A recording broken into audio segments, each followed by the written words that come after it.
उसमें भी पानी आ गया। ये चमत्कार हो गया। इसकी सूचना देने में आपके पास आया हूं। हे राजन, मैं आपके पास खाली हाथ नहीं आया। क्या लाया? अपने हाथों में 12 महीने में जो फल आते हैं अलग अलग मौसम के, उन सारे फलों को एक ही रात में कैसे हो गए, ऐसा राजा ने जैसे ही पूछा तो माली ने बताया, महाराज आज कल शाम को अपने वन में मुनि महाराज का आगमन हुआ है। उन मुनि महाराज के आगमन का यह प्रभाव पड़ा कि जो तालाब थे, जो वापियां थीं, उनमें पानी आ गया और जिन वृक्षों में कभी फल नहीं लगते थे वे वृक्ष भी फलदार हो गए। और तो और 12 महीनों के सारे अलग अलग मौसम में आने वाले फल एक साथ आ गए। इसकी सूचना मैं आपको देने आया हूं। चमत्कारी मुनि महाराज आ गए। राजा ने जैसे ही सुना दिगंबर मुनि महाराज का आगमन हुआ है, त्यों ही अपने सिंहासन से उठा, 7 कदम आगे गया, हाथ जोड़ करके नमोस्तु महाराज, नमोस्तु महाराज, नमोस्तु महाराज, आपके शीघ्र दर्शन हो, ऐसा राजा होकर के परिणाम करता है। हम आपसे पूछना चाहते हैं, जब आपको खबर मिलती है कि हमारे नगर में मुनि महाराज आने वाले हैं, तो क्या आपका कलेजा यह काम करने को तैयार होता है? हे महाराज, आपकी जय हो, आपकी जय हो, शीघ्र आपके दर्शन हो। हम तो समझते हैं कि आपके मन में यह परिणाम आना चाहिए।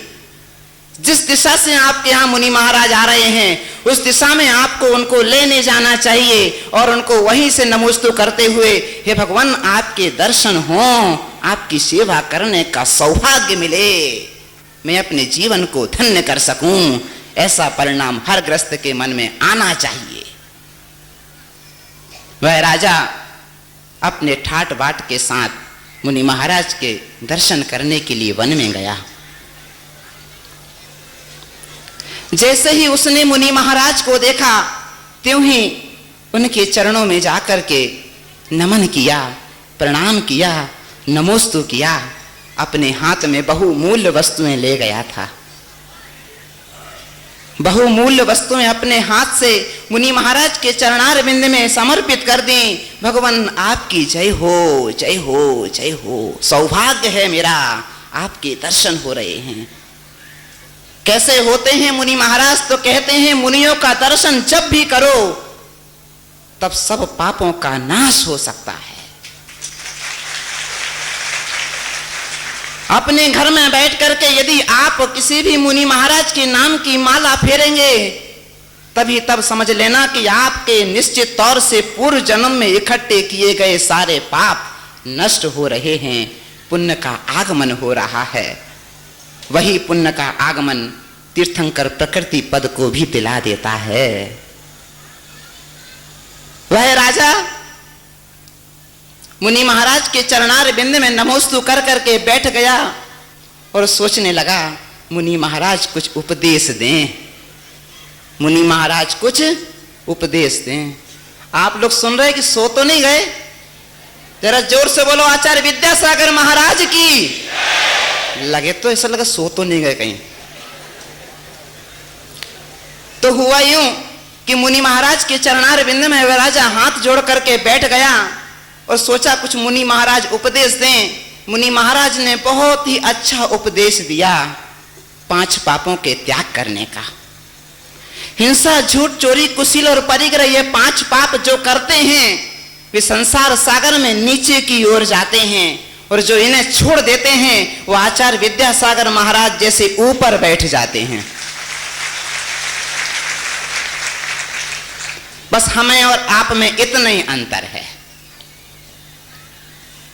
गुरु महाराज की महती कृपा हुई, उनके चरणार बिंद में जबलपुर तिलवारा घाट में 25 मुनि महाराज के ऊपर 25 बालकों के ऊपर मुनि महाराज आचार्य विद्यासागर जी महाराज ने अपने कर का स्पर्श किया था और अपने समान बना लिया। ये उनकी महती कृपा है कि मुझ जैसा पापी जीव भी आपके सामने ऊंचे आसन पर बैठ गया, नहीं तो मैं भी कुछ समय पहले ऐसे ही पीछे की ओर खड़ा रहता था। इन्हीं महाराज की कृपा है, इन्हीं का आशीर्वाद है जो आज इस स्थान पर बैठ करके आपको जिनेंद्र भगवान की वाणी का आपको लाभ हो रहा है। हुआ यूं कि मुनि महाराज ने धर्म का उपदेश दिया। उपदेश समाप्त होने के उपरांत वह राजा पूछता है, महाराज मैं बहुत संपत्तिशाली हूं, जहां जाता हूं वहां मेरा बहुत सम्मान होता है, जहां जाता हूं वहां मेरा बहुत आदर होता है, लोग मेरे सामने मुझे कहे बगैर सारी संपत्तियां जो मैं नहीं चाहता वो सब समर्पित कर देते हैं। कोई हीरे ले आता है, कोई मोती ले आता है, कोई घोड़े ले आता है, कोई रथ ले आता है, यहाँ तक कि अड़ोस पड़ोस के राजा लोग अपनी कन्याओं को ले आते हैं और मुझे समर्पित करते हैं कि आप इनके स्वामी हैं, इन्हें स्वीकार करो। महाराज मैं सिर से लेकर पैर तक बहुत सुंदर हूं, काले काले घुंघराले मेरे बाल हैं, पैरों की लाली बहुत अच्छी है, दांत मेरे चमचमाते बिल्कुल सफेद हैं, लेकिन एक दुख है, मेरे हाथ में एक फोड़ा है। काय में फोड़ा है? हाथ की हथेली में एक फोड़ा है। भगवान हे मुनि महाराज, हमने सुना है आप बहुत ज्ञानी हो, भूतकाल का भी जानते हो, भविष्य काल का भी जानते हैं।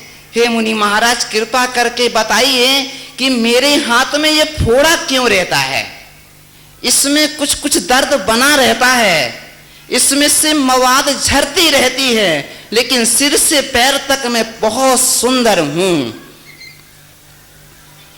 आपको नहीं लगता यह आश्चर्य सा कि पूरा शरीर बहुत सुंदर है लेकिन हाथ में फोड़ा है, इस हाथ से सारा काम होता है।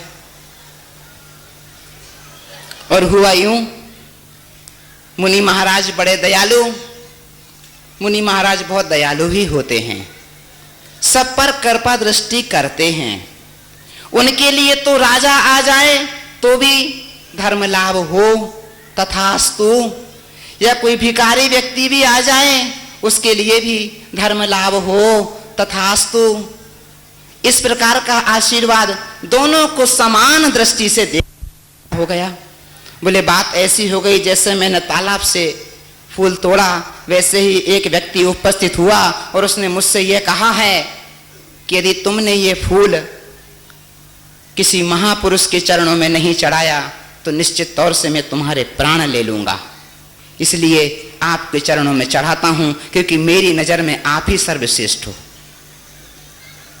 सेठ जी ने कहा मैं सर्वश्रेष्ठ नहीं हूं, मैं भी एक राजा के पास प्रतिदिन जाया करता हूं, तुम ऐसा करो राजा के पास चले जाओ, मेरी नजर में राजा सर्वश्रेष्ठ है।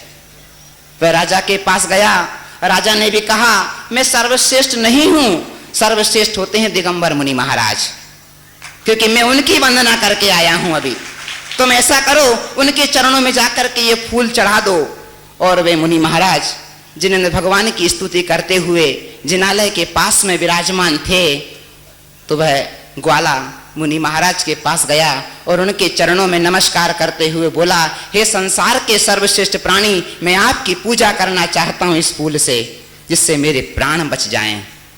महाराज बड़े दयालु, उन्होंने कहा देखो संसार में सर्वश्रेष्ठ तो अभी मैं भी नहीं हूं, संसार में सर्वश्रेष्ठ यदि कोई है तो देवादिदेव जिनेंद्र भगवान, वे संसार में सर्वश्रेष्ठ हैं। हम भी प्रतिदिन उनकी वंदना करते हैं, उनकी आराधना करते हैं, उनकी स्तुति करते हैं। इसलिए तुम यदि मेरी बात का कहना मानो, अपने प्राणों की रक्षा भी चाहते हो, तो जिनेंद्र भगवान का ये दरबार सामने है, जिनालय सामने है, इस जिनालय में जाकर के तुम ये फूल भगवान के चरणों में समर्पित कर दो और प्रभु की पूजा कर लो। जिनेंद्र भगवान की पूजा कैसी है? तो कहते हैं संसार के जितने भी आपको सुख चाहिए यदि वो प्राप्त होंगे तो जिनेंद्र भगवान की पूजा से ही होंगे। यदि आपको